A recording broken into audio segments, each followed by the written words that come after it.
building a world where people feel that political change has brought them actual change in their life that they appreciate is important, especially in the face of Europe having like a growing fascist movements in all countries.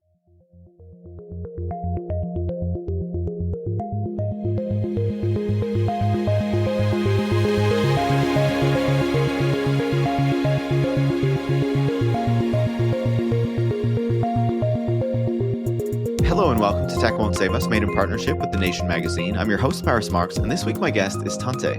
Tante is a socio-technologist, writer, speaker, and Luddite who works on tech and its social impact. Throughout May, I was in a number of European countries, in Austria, in Germany, and in Denmark, and got to have some conversations with a bunch of different people about tech topics there to get an idea of how people are thinking about technology, about the tech industry in these different parts of Europe, and how they were reflecting on how their lawmakers were approaching things, how Europe as a whole was doing on the tech front, especially as we increasingly have this divide between the US and China, and it feels like Europe is trying to find its place between those two poles.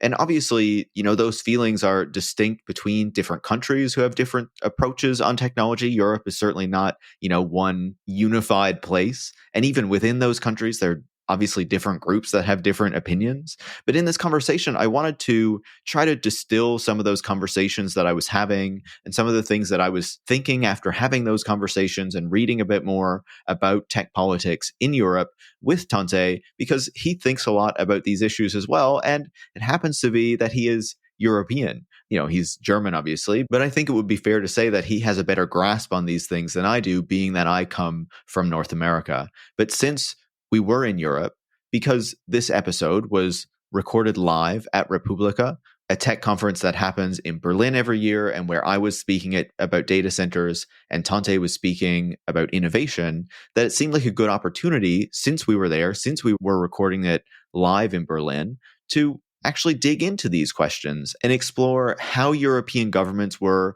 approaching technology, what that means for, the tech industry and the rollout of different technologies in Europe in general, and how that affects the people of Europe, of course, who end up on the receiving end of those technologies, and whether it's possible to think about approaching technology in a different way, and whether Europe is in a unique position to be able to do that if it really wanted to. So I know I'm speaking in very broad and generalizable terms in this introduction. I recognize that, but I think that this was a really interesting conversation, at least for me to have, because Tech Won't Save Us does look a lot at North America and does look at things often through a North American lens. I might be Canadian, but the United States is where a lot of these developments happen, where so much of the power within global technology is centered. Obviously, that is becoming more dispersed, particularly as China challenges it and as other parts of the world like Europe try to carve out their own place within this global tech industry. But for me, it was really fascinating to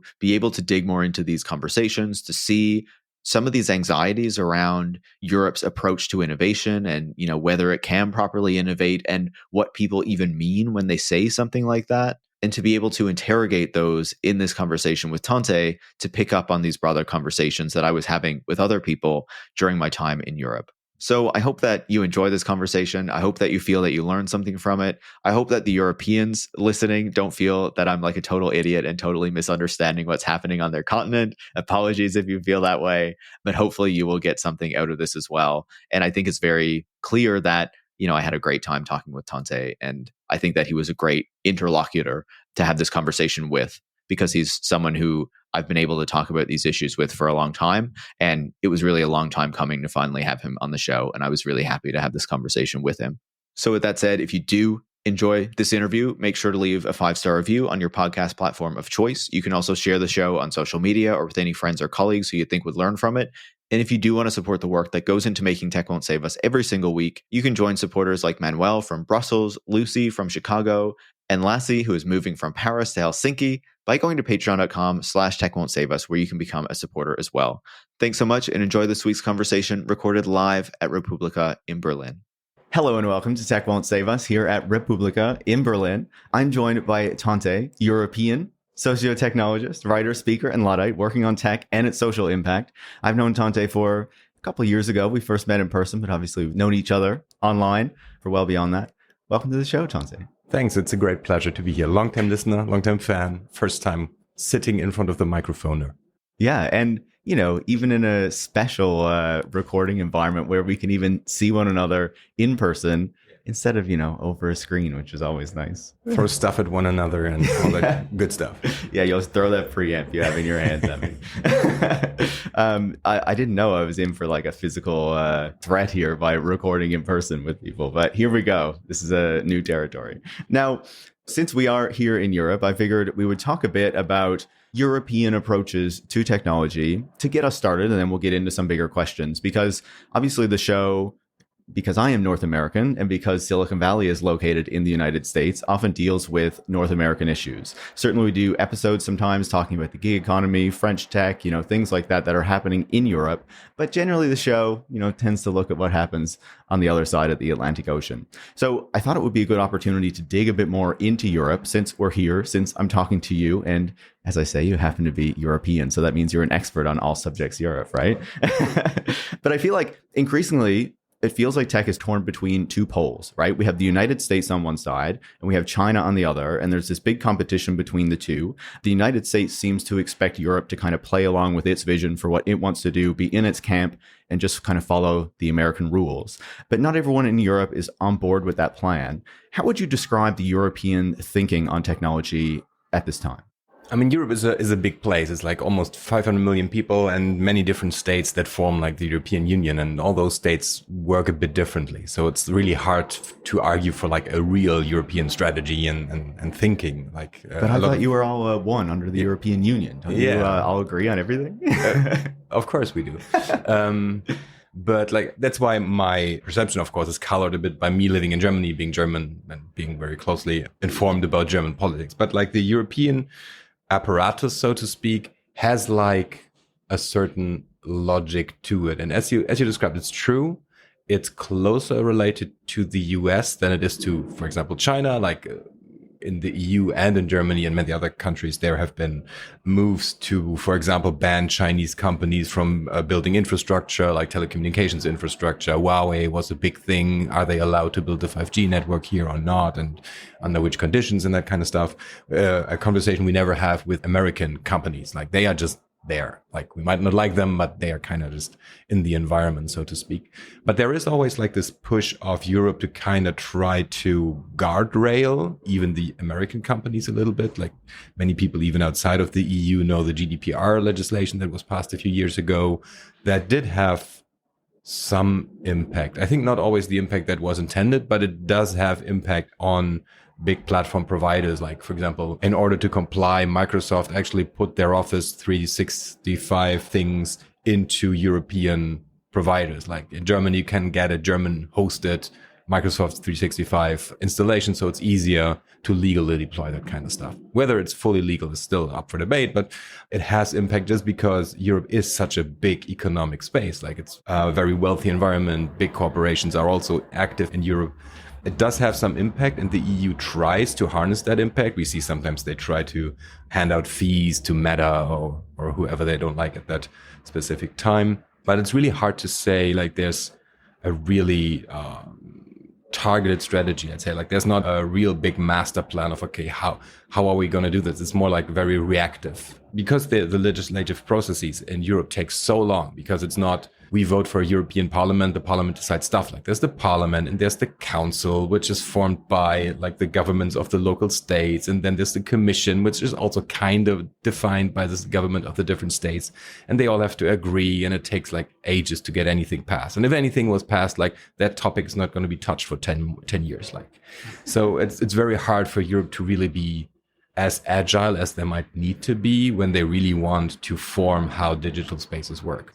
They did the AI Act recently, which also was very hard to do, and we might get into that later, but they tried to structure new areas, new usually markets, because the EU still largely is an economic alliance. It's not so much a political alliance, but it just takes so long, and there are so many different goals of the different countries, of the different member states, that's sometimes hard to get anything that has actual teeth. Yeah, I feel like, obviously it sounds like a very easy legislative process and things just slide through, the European Union. But, you talk about how it's very distinct, right? There's not one kind of European opinion, one European view that is guiding technology. And I feel like, one of the things that I have noticed is that on the one hand, there seems to be this approach where, you're kind of thinking about how you can get more tech investment in Europe, what that is going to look like, whether you can build some independent companies, and that approach that's just like, okay, let's try to get more investment. Let's try to kind of level up here so we can try to get on more of a level playing field with these other big players. But then there also seems to be, I guess, a more distinct, very specific approach that's kind of like, okay, we need to be the third pole in this axis, and Europe needs to be like technologically sovereign and build up its own technological champions or, its own kind of technological capacities that is separate from what is happening in China and the United States. Can you talk about the distinctions between those two approaches and how you see them? So the idea of digital sovereignty is very important in Europe right now. Different groups understand very different things when that term is used. Like when you look at the NGO space, like things like Wikimedia or the open source community, when they think digital sovereignty, they very much think about you being able to run your own email server, having access to the software you need to run your life. Right. On more of like an individual level, sort of. Yeah, I mean, maybe even a community that is allowed to run their own software or whatever, but very much in like empowerment of people to do a thing without maybe corporate influence, without depending on corporate overlords, basically. But if you look at it from the political standpoint, when they use this framing, what they usually mean is not Chinese and not American. It's really about we need to be a power. Like Europe has been the colonial center of the world for the longest time, and it's really hard for them to no longer be that. Decisions are made in Shenzhen, in Shanghai, in Beijing, whatever, and that's hard for Europe because like they can only react, and that's very frustrating. On the other hand, because there are so many different ideas of how things should be, and like the French want to push the French companies, the Germans want to push the German companies, and they are in competition. So it's really hard for them to build up that kind of capacity. And with a lot of stuff that actually existed in Europe, like capacities for like, there was some chip manufacturing. There were also like sort of interesting tech companies like in the 80s. And they were different than the approaches that the US took. They were promising, but like after like the reunification, like the Eastern states kind of collapsed, like the bloc collapsed, everything was just run over by the American way. Like, okay, this is how things are done. This is how we're going to do it. And like that kind of gave Europe kind of a blank slate. We could import American tech very easily, very cheaply. And it was there and we built everything on top of it. Like you're in Germany right now. Germany runs on WhatsApp. Like that's the thing. You need to have a WhatsApp account to be able to talk to like your community, to the daycare of your kids. Like everything is organized through WhatsApp. And everyone kind of realized this is maybe not great, but on the other hand, we don't have anything else to do. Like what else are you going to do? Go to Signal that people can't use or don't want to use, or that has weird features that people don't understand. So for Europe, they kind of want to be a power, as you said, but I don't feel like there's a meaningful strategy of how to do it. Like they have one tool in their arsenal, and that is to kind of direct funds somewhere. And we've seen that in the last decades. Like Europe tried to build its own Google, like their own search index, and spent a lot of money on that, and it never got anywhere for a whole bunch of reasons. But like one corporation is always going to move faster, is always going to have the better experience. Like there have been very successful European projects like Airbus. That's the kind of plane that doesn't fall down, which is cool. But some people even specifically look for them now when they go to book flights. I don't fly a lot, but when I fly, I try not to fly Boeing just because yeah, the Americans are really followed down on that one. Yeah, that one it's kind of fucked up. But many of the other big projects, like I don't know if outside of Europe people have heard about Gaia X, which was a huge endeavor, and they threw billions at it to like build a hyperscaler infrastructure, open source standards of interoperability, blah, blah, blah, blah, blah. It's a dud. Like no one used it. It's bad. And when they couldn't get adoption, they also integrated like Amazon into the consortium. Like, what the fuck are you? Either you want to be sovereign and then Amazon can't be part of it, or you're just dicking around. And okay, then tell me you're dicking around, then I don't have to deal with it. But that is the kind of struggle that Europe is really facing. Like they kind of want to do something, but they don't know how. They don't really have an in. Like they are European, very relevant European digital companies, but in very specific domains. Like when it's about enterprise resource planning, there's SAP, which is huge. It's a huge company, huge profits, very relevant. Like half the globe runs on it. But yeah, that's very unsexy tech. It's also kind of annoying. And like, how many of those systems can you sell? There's a limitation to what you can do. Like you don't have these explosive, here's a unicorn, here's an Uber, here's a whatever. Like those things don't happen here for maybe even good reasons. But I think there's this problem for them to face reality of, we have these specific companies and we could just focus on these specific things we're good at. We maybe have an in, we might build upon. But everyone wants to have like these sexy projects, like the sexy app, the thing that everyone uses on the planet. We want to have the next Google, the next Facebook, the next whatever.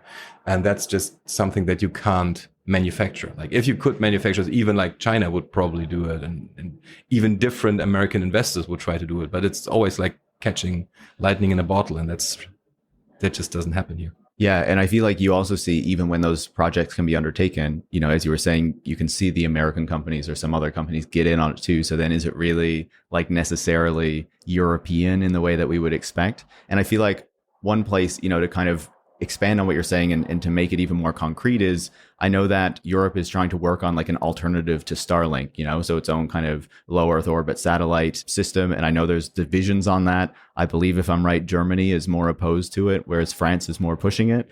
And I wanted to ask more about that division, right? Because I feel like Germany and France represent two distinct approaches to this potential issue, problem, however we want to frame it, where, you know, on the one side, France seems to be really strongly pushing this idea of digital technological sovereignty for Europe, really investing in that. And Germany seems maybe a bit more on the fence. I saw just yesterday that Chancellor Olaf Scholz and President Macron wrote an op-ed in the Financial Times together where, you know, they talked about a number of kind of shared European priorities because President Macron is visiting Germany at the moment, of course, trying to shore up relations there. And one of the things they called for was, quote, "We call for strengthening the EU's technological capacities by promoting cutting-edge research in innovation and necessary infrastructures, including those regarding artificial intelligence and health." And of course, somewhere else, they talked about a number of other technologies like AI, quantum technology, space, 5G, 6G, biotechnologies, net zero technologies, mobility and chemicals. I've got bingo now. Yeah. But all the technologies they want to do, right? And I feel like one of the things that we see very clearly is Macron seems to be pushing this big time. You know, in France, you do have all of these kind of new AI startups that seem to be doing quite well. You know, Mistral is one of the key ones that is getting a lot of attention, but there are a number of other ones too. And they really put that on display recently at the Viva Tech conference that they held. Whereas I feel like in Germany, one of the stories I've seen recently is kind of Germany competing for an Intel plant, you know, to build the chips here. And of course, we have the Tesla plant here in Berlin, but it doesn't seem to be so focused on, you know, pushing that idea of European tech, but rather, you know, again, whatever tech investment we can get here. And I recognize there are a lot of other countries in Europe beyond France and Germany, but, you know, France and Germany are two of the main power players. So how do you see that relationship and those kind of divided priorities in terms of how things move forward? No, I don't live in France, so I have an outsider's view. Yeah, of course. I mean, Macron has like this, I think he was at McKinsey. Like he has this consulting background and very much like we need startups, we need to like, and that has been his policy for a while now. And I think it's starting to, whether you think financing startups is such a good investment or not, but it seems to work at least to a certain degree. Like, as you said, like, especially in the AI space, France has had some interesting developments and Germany would love to have some. But really, like, who outside of Germany knows Aleph Alpha, which is like the German thing that no one uses because it's bad. I know France is now trying to position itself as like the third pole in the AI fight between the United States and China. Not even Europe, but France specifically in its kind of companies, right? Because like the rest of Europe really isn't following up on that kind of stuff. Because Germany and tech is a very complex issue. Like, on the one hand, Germany sees itself as like the country of engineers. We build the cars and the machines that build the cars and all that kind of stuff. But on the other hand, there's always like a very, tech is a bit icky.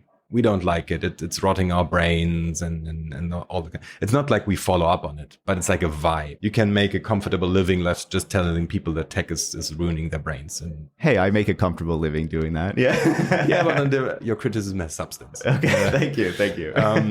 So Germany is kind of like, yeah, we kind of want them, but we also kind of don't because but then you have on the political level, everyone kind of wants to fund these things. But a key difference between Germany and France is a very centralized structure. Like France is run from Paris. Yeah. Like that's how France runs. Paris makes the decisions and that's how everything's going to go. Yeah. Even if you're as far away as New Caledonia, Paris is making the decision. Exactly. Yeah. And Germany is a federal state with many decisions having to include the federal states, having to like agree on things. So that makes it hard because like, okay, Aleph Alpha is sitting in Baden-Württemberg. It's one of the southern big states. Like they also have a lot of car manufacturing, whatever. Baden-Württemberg pushes for a certain agenda and wants that, and others don't want that. And so Germany is always kind of hindered by this whole federal process of having to agree, and different parties rule the different states. And like, it's a whole thing that makes Germany very, very passive. It looks very passive from the outside just because there's so many conflicts of interests going on. And everyone wants to push the company that is close to your party, kind of like, as it's everywhere. Like you try to get the money into your region because that's what your job as a politician kind of is. So Germany wants to have this whole AI stuff going, but really my impression is that they really don't have any idea how. They fund a lot of research, like there's calls and you can get a lot of funding for AI. Germany has a center for artificial intelligence. Like every university has a center for artificial intelligence these days. But a lot of the stuff you see is like, yeah, they also installed the open source libraries that everyone else uses. And like, there's not so much going on. Also because it's just so expensive. Like Stable Diffusion, the idea of Stable Diffusion was developed in Munich. Like that's a team from Munich, but they couldn't really get it done because they didn't have the hardware. And then Stability AI, the company, came and said, we have all the NVIDIA cards you need, like go through it. So Germany has like people who want to do things, but we don't have infrastructure for it. We don't have data centers that could work in this AI race that everyone's going through. Like, and that's not just a German problem. Like even American universities, if you don't partner with Google or Microsoft or Meta, you don't have access to enough compute. Like you can't do research in that regard. Like you can toy around with little systems, but not really in competitive environments.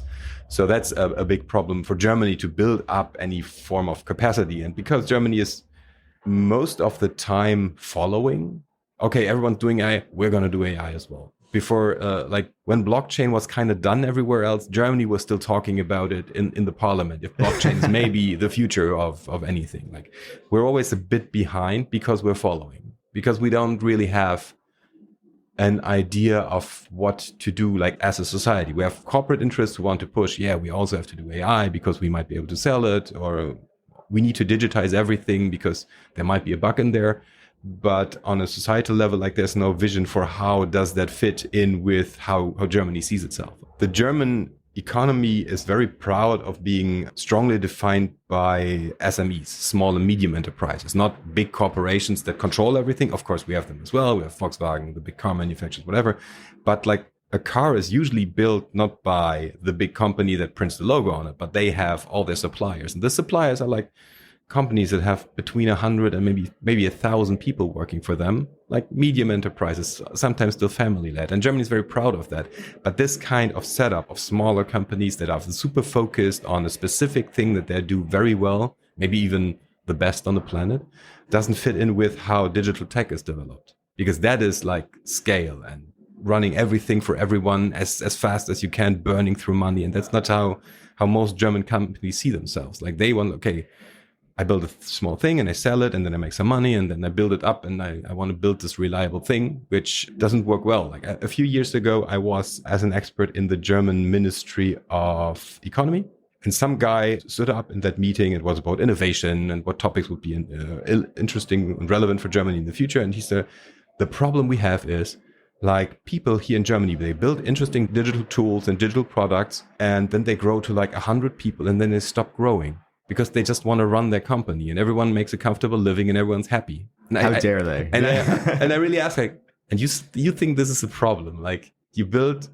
responsible companies that feed 100 families. Like that is a problem. Yeah, but they don't become unicorns. Yeah, who gives a shit? Like you don't get these very marketable things. Like we got a Tesla factory here it's not in Berlin, it's in Brandenburg, which is the area around Berlin. But like there was so many protests against it. And even like the water management organizations said, we can't have that here. Like they take too much water. We don't have the water. Like actually a friend of mine lives nearby and they couldn't build a school there because the water supplier said, we don't have the water to build a school. I'm sorry. Like it's not there. And people protested, but like everyone wanted to open a Tesla factory. Like they threw so much money at Elon Musk to build the thing there, even though everyone told them like, no, this doesn't make sense. And that was before Elon Musk like ruined his image by running basically everything into the ground. But they still gave him the expansion recently. So, of course, because like now Tesla still makes you look like, oh yeah, they are the future. Self-driving cars in Germany is got like guns in the US. It's a very, very emotional relationship. But that is like the challenge that Germany has. There's like a tradition of how business is supposed to work. And of course, you have like young people, especially here in Berlin, who try to do the whole startup and venture capital and just have something explode, sell it, and then do whatever else. But there's still a tradition and a way to see the economy. And I think that's a bit in conflict with how to scale up digital things. And I think that France just chose a different path, has a bit of a different tradition, and that makes it a bit easier for France to do that well. And they're doing it well. They're doing it way better than Germany is. That's really interesting, right? Especially that point about how, when you have an economy focused on small and medium enterprise, that's working for a lot of people. But of course, when you look at this tech economy, that is not only about scale within a country, but global scale and needing to dominate so many markets just to be on a level where like you're maybe somewhat competitive, and then still not even with these like American giants who have so dominated the world of technology and whatnot, that it makes it so difficult to do that. And I feel like one of the good things about being in Europe the past couple of weeks and being able to like talk to people in a number of countries about how things are going in European tech and how Europeans are feeling about technology, in a way that I don't always get to do because, I'm on the other side of the Atlantic, has been this real kind of anxiety about Europe's ability to innovate and what that looks like and who is doing that innovation and whether Europe can keep up with everybody else, or, at least the United States and China. And I feel like one of the paths that Europe has very much carved out has been being this regulator, right? This government or this governing body that figures out the regulations for what these tech companies should be, setting a model for a number of other countries to follow through. And on the one hand, there seems to be a certain pride in doing that, because it is moving this forward. It is kind of holding some of these companies to account. But then on the other hand, there's this concern that like maybe it holds Europe back from being able to compete in this space with these other major companies. So I wonder how you see that regulatory effort, what you think ultimately the goal behind it is, and how, I guess European lawmakers in particular, but, just in general, how people are feeling about how this regulatory push is going. When like the AI Act was released a few weeks ago, now it's a month ago, the interesting thing is how Europe and like the European organizations framed it. I understand that they were relieved because it was a very hard, like it's called the trilogue, like the three big parties in the European Union have to agree on a thing and it takes ages. But I understand that they were very happy. But the way they framed it was, this is the first comprehensive AI legislation in the world. And it's interesting that it's the first. As a politician, it's very hard to innovate. Like you're not building shit. Like you're writing legislation that everyone's pissed off about. But the EU kind of sees itself as an innovator in legislation. It's like, yeah, we are so creative with legislation. We understand all the things. And like, it's a very interesting framing of politics that sees itself as we need to innovate as well and communicate that they see themselves that way, which I found a bit revealing, to be honest. But they try that. And of course, there's like a rift in European companies. Like one half says, yeah, this is a problem. We can't do stuff. Like the Americans can do all the stuff. The Chinese can do all the stuff. We can't do all the stuff. We're just limping along. Like we can never do anything. And the others say, yeah, this is a big advantage for us. Like, because we do tech based on European values. It's always European values is a very important statement that one can talk for like 3 hours about here. But and certainly the question of what those European values actually are. Yeah. having kids drown in the Mediterranean seems to be European values because that's what we're doing. But when we look at how different legislations played out, like GDPR, for example, was also like, yeah, but we built this thing and European companies will be the first to adapt it because they're forced. But if other companies want to go to the EU, which they will, because 450 million people, huge market, they will then have to adapt it, and it slows them down. So then European companies have the advantage, and blah, blah, blah. And when other legislations introduce privacy laws or whatever, the European Union always has it. Like they've tried to frame it as an advantage for companies, but that's really not what we see in the real world. Like if you look at, for example, digital advertising as a market, like people say, yeah, you have GDPR and now Google can't do what they're doing, but they're still doing it. They are compliant. And because the burden of compliance was so big, all the smaller platforms kind of died. Like it led to more centralization because every regulatory burden, of course, helps the big players who are already in the market. Google can hire like 1,000 more lawyers. Who gives a shit? Or 10,000? How many do you need? Who are like the American companies that are already dominant, of course. Exactly. They have the money and they can hire people. And I mean, they spend a lot of lobbying. Like they make sure that the European Union doesn't pass laws that they can't comply with. Like it's not the conversation in the US right now with forcing ByteDance to de-invest of TikTok. Like that's not what the EU does. It's like, okay, yeah, you can still can all be Meta and Google and whatever. If you comply to these rules, we're fine, because the EU, as I said, it's an economic system and they are a lot about like free trade and free market and fair playing ground for everyone on the market. Yeah, they're not going to tell Meta to divest from WhatsApp because Germany is very dependent on it, right? Exactly, because no, we're going to regulate it and then it's going to be fine.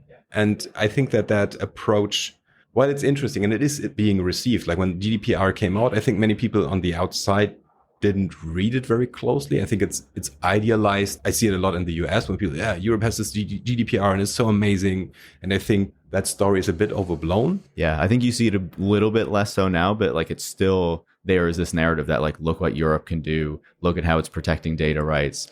Why aren't we doing that here? You know, and the discussion about even having a federal privacy bill in the United States is still like pretty much dead on arrival, right? Exactly. And it's not like there's nothing, and it was a big undertaking. It took a long time to get done, and there's a few good ideas in there, a few less good ideas in there. But like, yes, you can regulate these companies, and it showed that they will try to comply, sometimes maliciously. Like Apple is very, very well known to comply only very maliciously, but it is kind of a success story, but it's not a success story that gives any velocity to European activities. Like we don't see this as something that enables European companies to do anything other. Like if you see bigger European companies, usually the complaint is either, but we have this legislation, it's kind of annoying, and then they move out so they don't have to obey the legislation. Or they try to get exceptions carved out. Like the German AI company that I mentioned, Aleph Alpha, is very well connected to the German federal government. Like they basically wrote the German position on the AI Act, and like they got a lot of like legal loopholes into German legislation. So like you can scrape as much as you want if it's for scientific and blah, blah data purposes. So they can claim we're under the EU law and all this. Oh yeah, they're very well regulated, but basically they still can do whatever the shit they want.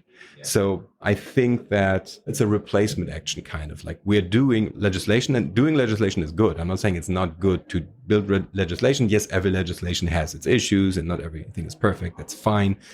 But I think it's very much the focus right now because they don't know what else to do.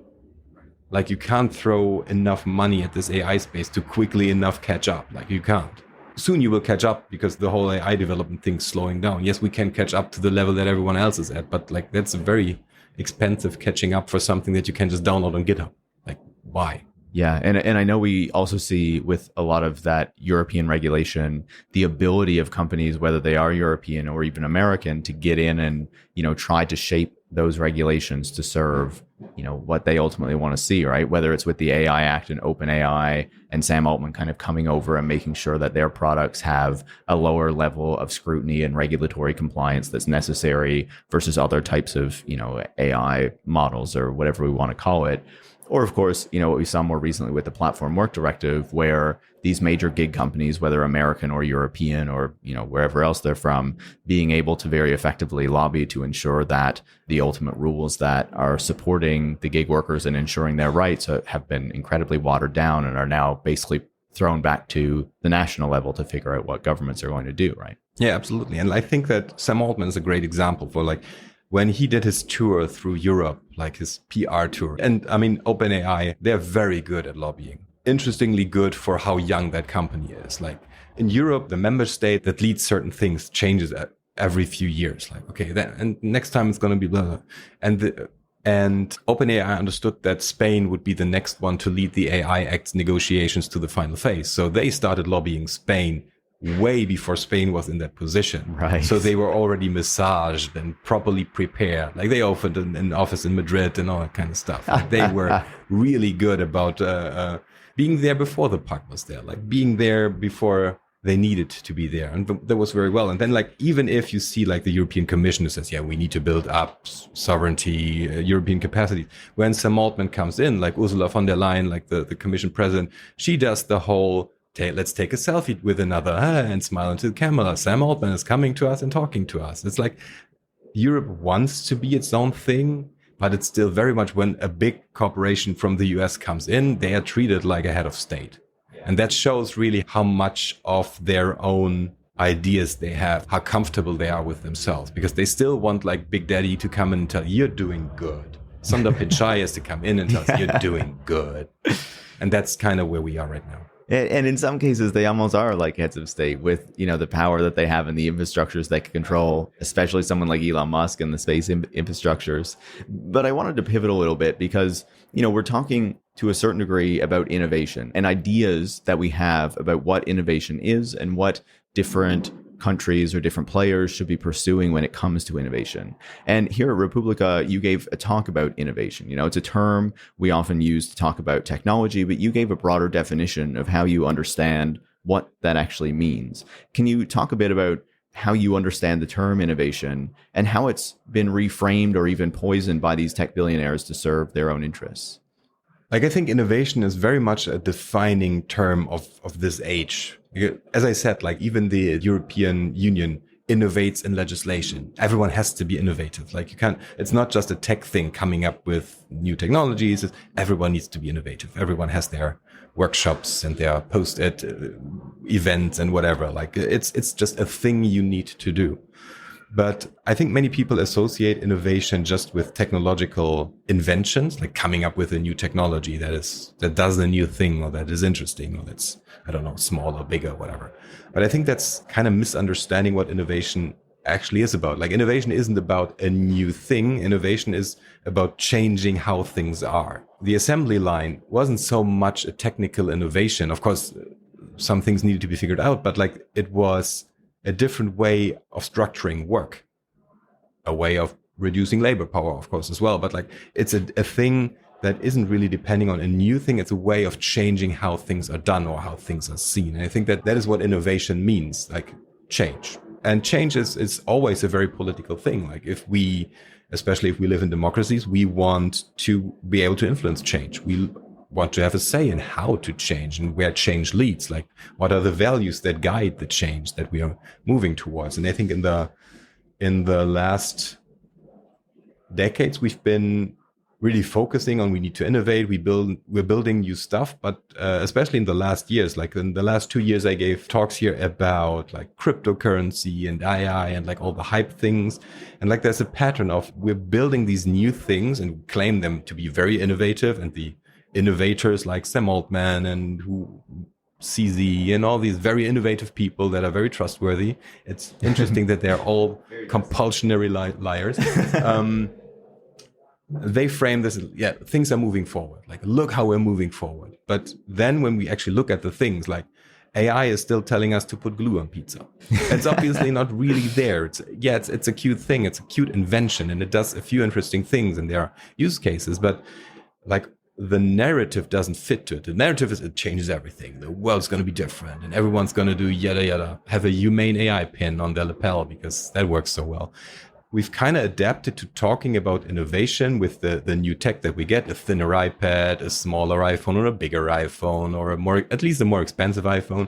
Definitely a more expensive iPhone. Of course, because number needs to go up. Yeah. And this gives us this feeling of progress. Like new things are happening all the time. Every month there's this new thing, a new AI model that can do whatever. And this gives us a feeling of progress that's not really there, because it's actually not changing things. Like, we're claiming to live in an age of innovation with new things coming out, but in the end, what does it do? Like, it gives Apple more money. Apple already has all the money. When it was about crypto, like, Andreessen Horowitz was invested in all of it and made all the money. Yes, we can do AI now. We can decide to give the money to OpenAI/Microsoft, or to Google, or to Meta, or maybe to Amazon. So nothing changes, but we have this constant feeling of change. Like, and I think that that's a way that innovation has changed from like its ideal, where it was like people come up with interesting ideas and then it gets tested, maybe in production or in some other process. And then people realize this is a better way of doing things. And then the whole circle starts again. And it's this constant idea of improvement. Everything gets better because we're innovating, to like, the same people are selling us something that doesn't mean anything, but that they can keep selling us every few months a new iPhone that no one really cares about. There's a reason we don't care about new smartphones. It's not just iPhones. Android phones are the same. Like, nothing changes, but still, like, they do the whole event thing and it all looks very fancy, and they try to frame it as this new huge leap that about things that no one gives a shit about. And I think for them, that's a very useful narrative, because everyone feels like everything's moving. Yeah, we're moving. And we have problems. Like, we have the climate crisis. We have so many issues, in inequality everywhere on the planet.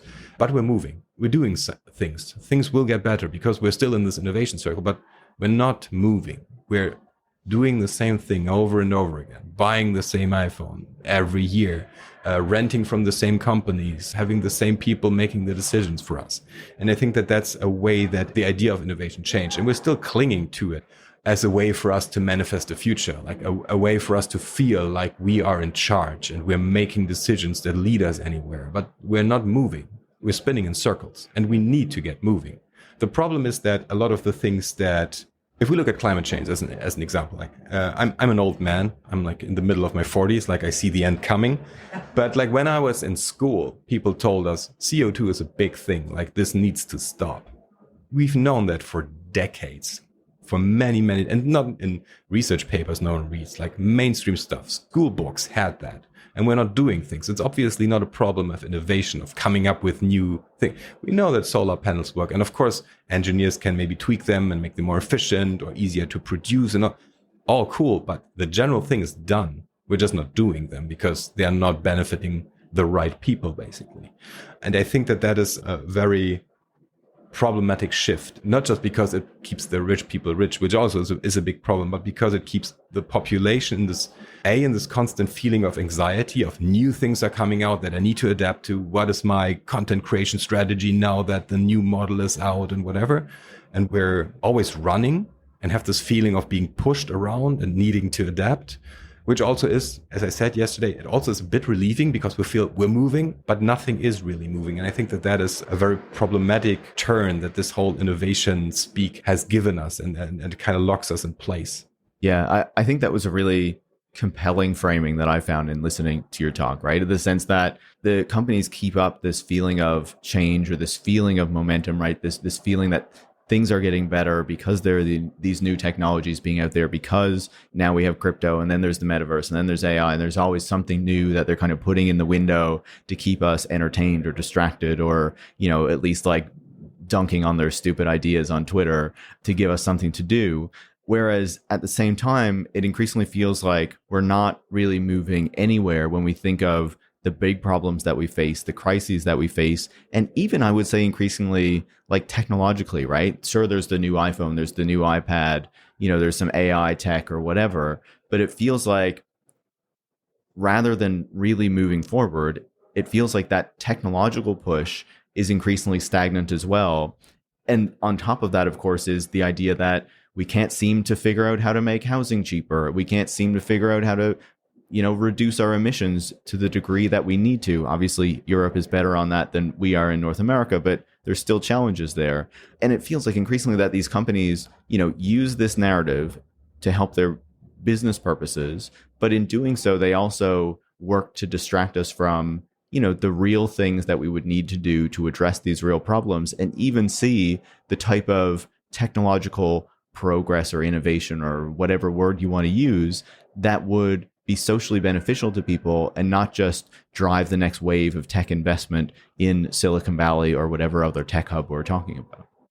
Yeah, I think that as I framed yesterday, we kind of have taken all the political values and meaning out of innovation. Like, it used to be you innovate for a certain purpose. Like, of course, as a company, you innovate to cut down costs or be more productive, or I don't know, fire a bunch of people, whatever. Like, you try to do something that increases your bottom line, which at least that's the purpose of a capitalist corporation. I understand. Totally. That's how they're set up. That makes sense. And you could innovate but as a non-corporation, you could innovate based on your values, like the world you want to see. That's what you try to work towards. And current tech feels very much like it's lost that. It's just doing a thing. Like the Vision Pro, it's a VR headset, okay, but who was asking for that? You mean you're not working every day in your Vision Pro headset, loving the world that is around you now? Exactly. And getting a real neck workout because of the weight of it on your head. I'm actually one of the few people who sometimes works in VR because of the job I have. But a lot of the stuff lost its meaning, and it's very, very hollow. Like, yeah, there's a new thing, and you see that in people. I remember when people were excited when a new phone would come out because there would be something new. And these days, okay, whatever. And yeah, the fans will buy a new thing, but most of the time it's who gives a shit? Because that thing has been kind of played out. Like, we've done it, and it's fine. Totally. There's fine. A new color. The camera's a little better. Maybe the processor has a new number on it. But the camera has been great before. Yeah. The camera is fine. It's fine. Maybe we can direct all that energy and all that creative power of people towards something else. But of course, a corporation can't. And maybe that's okay. But as a society, we need ideas of how to push forward, of how to manifest our, not just European, our values. Like, what do we want? How do we change our economy to be more climate compatible? Like, how do we fight the climate crisis? Because there's a lot of talk, and we kind of, it's not that we don't know what to do. We can only buy dinosaurs. No, we know what to do, where to get energy from, just have to organize it. And maybe there's even some tech around, like managing the grid in a smart way to harness the sun where it is and then transfer the energy somewhere. And battery tech is still a thing that we can develop a lot on, but we have most of it there. But now it's about, okay, how do we organize that? And if we need innovation in that space, it's probably about organizational innovation, and probably about, that's my personal opinion, just reducing markets a lot of the time and saying, these are infrastructures that shouldn't be privately owned. And maybe we need to get them back into our public control and manage them in a way that they do things in a way that we need. Maybe even data centers shouldn't be privately owned. Maybe they should be, maybe not set up as a government, but as public entities that the public owns and can decide, okay, this data center, when there is no sun and when there's no water, this data center doesn't run. Because our value is that we want to save this planet where we keep all our stuff. That's the important point, where we keep our stuff. Yeah. Of course. But that is the kind of innovation that we actually need right now, which is based on political values. And yes, not everyone has my political values because other people are wrong. But that is what politics is about, presenting your values, your demands, and talking about it, and figuring out a way to build, if not consensus, at least okay, then it's not fully what I want, but at least it's getting us somewhere, and then do the next step and do the next step. And I think we've kind of lost that because we've outsourced this idea of innovation to corporations whose only plan is okay, we need, for next fiscal year, we need something to sell you because the bottom line needs to go up. Because again, you can't keep making money. You have to keep making more money. And that only works if you keep selling stuff, and you can't do there's also in Europe, this whole idea of we need to build green growth. No, growth isn't green. If you grow, you require more resources. And that is problematic right now. We haven't figured out a different way. Right now, we don't need more. We need less. You also had that in your presentation yesterday, how much compute do we need? And then organize how to organize it, who has access to it. And then I'm not saying no corporation should have access to compute. That's not the point. The point is we need to structure this thing that it corresponds to how we want to shape our communities, our societies, and the world. And that's not something that the market very obviously can do. And that is a space where a lot of innovation can happen, and where especially governments could have a very strong hand in pushing for certain things. Of course, I'm always very open to socializing things, but also like even if it's just about funding certain trajectories and saying, yeah, we're going to do this, and this is how we see the world, and this is where we want to go, because that is according to our actual values. Yeah, I'm of course also open to socializing things. But even when you describe this idea that these major companies, they need to have the line keep going up. So there always needs to be something new, whether it's this new thinner iPad, or they need to like tear their platforms, their successful platforms like Google Search or something apart, just to try to extract a bit more ad revenue from it, to show investors that they can make a bit more money. It really seems to be in contrast to me with what you were talking about before, where, okay, maybe you have all these small and medium enterprises who are able to, feed 100 families or whatever, because that's the number of employees that they have. And like, that's just fine. Like, even then, there's two very different ideas of like what capitalism is, right? And the thing that really kind of brought home your points for me was when you were talking in your presentation about this idea that we have of the future, right? And how we think about the future. And the tech industry really wants us to think about the future in a very particular way that they are in control of, and that they are trying to shape ultimately for their own ends, right? Because the future is brought into being by creating new technologies that they say that they are going to create for us, right? And that is how we build a better world. But you noted how in the past, when we were often thinking about what a better world looked like, it wasn't about the technologies that made it up. It was about the social progress that we were actually able to achieve, whether that is going back to Thomas More's utopia in like the 1500s, or even a property that all of these tech billionaires, or most of them, are pretty obsessed with in Star Trek. And you quoted Captain Jean-Luc Picard, of course, one of the best Star Trek captains. Yeah, second best Star Trek captain. Yeah, I would tend to agree. I love Deep Space Nine. So Cisco all the way. Totally. But so he said, the acquisition of wealth is no longer the driving force in our lives. We work to better ourselves and the rest of humanity, when he was explaining kind of, what the Federation was about, what the society was about. And I feel like when we hear the tech billionaires talk about Star Trek, people like Jeff Bezos, it's not about this idea of what Star Trek is, right? Where material wealth is gone, where we're working to better ourselves and humanity. It's about how can we go to space? How can we have these new technologies that we see in Star Trek? It's the technological vision of what a property like that is, rather than the social vision that they are not super concerned of. And that seemed to me to be a very clear dividing line between what we should be going for and what Silicon Valley and the larger tech industry, whether it's in Europe or anywhere else, is trying to push us toward. I mean, it's an ongoing joke that all these tech entrepreneurs can't read. Like also like Sam Altman, who complained that Oppenheimer was not a movie that motivated people to become physicists. Like, yeah, Oppenheimer is not an uplifting story. Yeah. Who would have thought?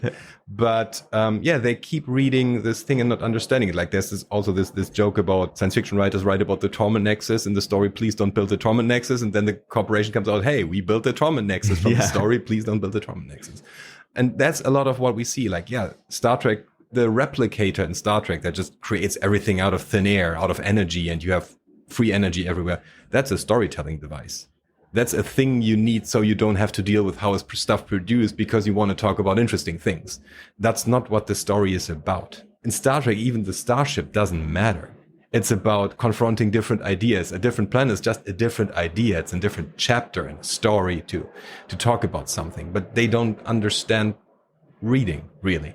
And that's really tragic because we have this wealth of thinking, and not just in Western science fiction. There's so much science fiction and thinking about the future all over the planet that comes from different traditions, different values that could be very enlightening. And that could also be integrated in technological progress. It's not like, yeah, tech never matters. No, of course, sometimes you need technologies to make something happen. And yes, the replicator is there so no one is hungry. So people can express themselves and develop themselves and all this kind of stuff. So yeah, if someone comes up with a replicator, cool. But we all know if Elon Musk came up with a replicator, it would be A, it would explode when you order the wrong thing. And B, it would be so expensive that most people can't have it. And I think that, again, that science fiction is by definition a political medium. Like, yeah, you write about tech, yada, yada, but you're trying to present visions of criticisms of how the world is. And there's always a vision of how the world should be. Like, if you say this is bad, that means you want something different. Usually you show what that difference should be. And they don't get that. And that's really impoverishing our discourse in our societies. Like, it's very hard these days to present a vision that's not tech. Like, yeah, and then everyone will have this. Even sometimes science fiction movies these days, that they feel a bit more hollow, like, because it's everyone will have this device and that device and this magic thing that you can talk to. And yeah, okay, whatever, ambient computing is interesting, but it's very rarely a compelling social vision where it's like, okay, what is interesting here? Like Star Trek that's space communism. That's what it is.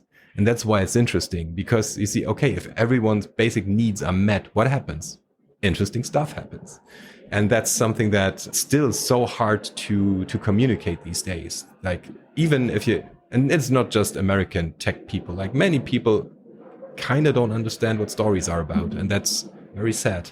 Yeah. And it shows us we need more liberal arts education and teaching engineers how to read a science fiction story so they understand what the actual meaning of it is. That would be very helpful, I think. And even when the Ferengi come in contact with the Federation, over time they start to change their kind of capitalist ways. At least a bit. A bit, exactly. Not completely. To end off our conversation, we have a few minutes left. We've been talking about this idea of innovation and also how Europe kind of sees its own, how it approaches innovation and, how it wants to try to be more innovative. I'm wondering, how do you think we challenge this idea of innovation that the tech industry has foisted on us, and that I feel like, a lot of European countries are trying to emulate and kind of catch up to when they look at the United States and Europe and the economic success that those kind of tech monopolies that come out of those countries have achieved? How do we challenge that broader idea? And how does that play into, or how does it hopefully try to animate how Europe sees its own technological future? I think the most important, as you said, like Europe tries to emulate a lot of what the US is doing because it sees, numbers are very big there. But what is often overlooked, like we want an Uber. Yeah, like I think they made a bit of money in a few quarters, but that was basically bookkeeping tricks. Trying to get, and that's a thing that maybe works at some point in Europe, trying to get back to like, okay, what's a reasonable way of running an economy? And even a capitalist economy. Like, okay, the idea is people make a profit and that leads somewhere. Like Uber doesn't make a profit. What it does is it tries to destroy public transportation. That's what it does. Like that's what it's for. It's its actual goal to get rid of that. And I think making more of a case like, yeah, we could build these things, but they are not really reasonable. They don't solve a social problem. Like if you look at these things, Uber's promised, people would just use their cars that are all parked all the day, and that is just magic and everything's cool. And then people read, no, this just creates more cars on the streets. Like that's what this thing does. And it makes the work of driving people more precarious. And focusing more on these kinds of things and actually trying to, like, whenever I talk to European politicians, which sometimes happens, I try, okay, explain to me what European values are and how what you do aligns with that. Because I think there could be a story about European values that is based on a more sustainable kind of economy, even a capitalist economy. It's kind of a buzzword, but in Germany, after the Second World War, the economy was called soziale Marktwirtschaft, like social market economy, which the history of the term is very complex and was a bit of a bullshit buzzword. But the idea was that, the economy has to serve certain social goals. And back then unions were a lot stronger than they are these days. And it was like, okay, the economy grows and everyone should feel that to a certain degree. And looking back at that tradition and trying to say this could be constructed as a European value, saying yes, and even in digital spaces, how do we build that? And maybe American companies will have higher stock value, but who gives a shit? Like, it doesn't matter. Like, stock market is gambling, so that shouldn't be relevant. And we can build a different way of building the world, even within a capitalist hellhole. But it could be a better hellhole. It could be a less shitty hellhole. And I think that is a path for Europe to actually be innovative, to build an economy that has a lot of things that people might even want, and not just access to healthcare, which also is cool. I mean, you're in Canada, you also have healthcare, which is good. Yeah. But many people in the US, to a certain degree, many people in the US don't. Like, this would be a path for Europe to show that there is actually a different way in comparison to the US and to China. I'm not saying it's necessarily always a better way, it's not, but a different approach to things where you can show this is how we do things here and this is what we as European government or institutions, that's what we put money in, that's how we structure legislation, that's what we want to see more in the world. And that could be like, we want many small companies that all do their thing, and maybe 100 of them do the same thing in a slightly different, but that is cool, and everyone can find their thing. Everyone can go home at 5 and be with their kids and friends and have hobbies and all those kind of things. That is, I think, a vision that many people, not just in the EU, but if you are the EU, of course, you're caring mostly about the citizen. That is a vision that many people could get behind and saying, hey, this is where we want to be. Because feeling like, okay, the stock market value of whatever corporation just exploded, like no one feels that. Like no one has anything.